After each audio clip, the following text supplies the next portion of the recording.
За сайн байцгаана уу бүгдээ сайхан орцгааж байна. За одоо тоглоомудаа тийжээж үзүүлье. Сая хэд хоног хятад метраар яваад жоохон Улаанбаатар ч гэсэн хэд онцлоо.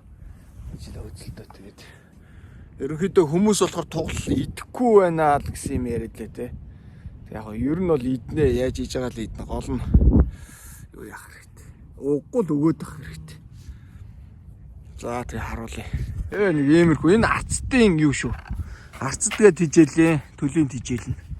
Нэг би нэг 20 тоглолтод нэг багаар 10 дайгийг л өгчтэй юм аа. За тэг хідээ сурчвал ингээд том жижиг гэхгүй иднэ. Хүмүүс болохоор тэгээдсэн шүү дээ. Томууд нь иддэг өмтгөө энэ жижигнийг харал да. Ийм жижиг ингээд иддэг. Ерөөсөө тэр тэд тонсон гэсэн юм байдгүй юм билээ. За тэгээ ингээд тижээгээд эхлэхээр нэг юм анзааргаж байгаа. За одоо энэ голын тоглол арга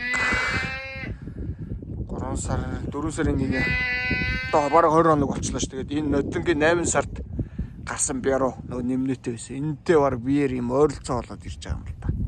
Нүдэн баримжаагаар энэ серваний өндрийг харахаар. Тэгээ юу гэж хэлэх гээд байна гэхээр л тижээх бол хэрэгтэй.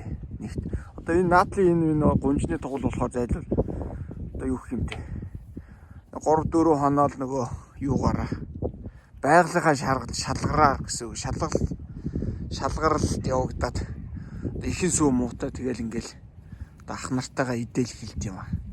Ийм жижиг тоглол. Тэгэл тэргээр энэ нөхдүүд байна идэх сонирхолгүй зарим нь иднэ яачих. За би ус тавьсан өчигдрийн тавьсан ус маань хөлдсөн байна. За нэг иймэрхүү ах шиг дээ.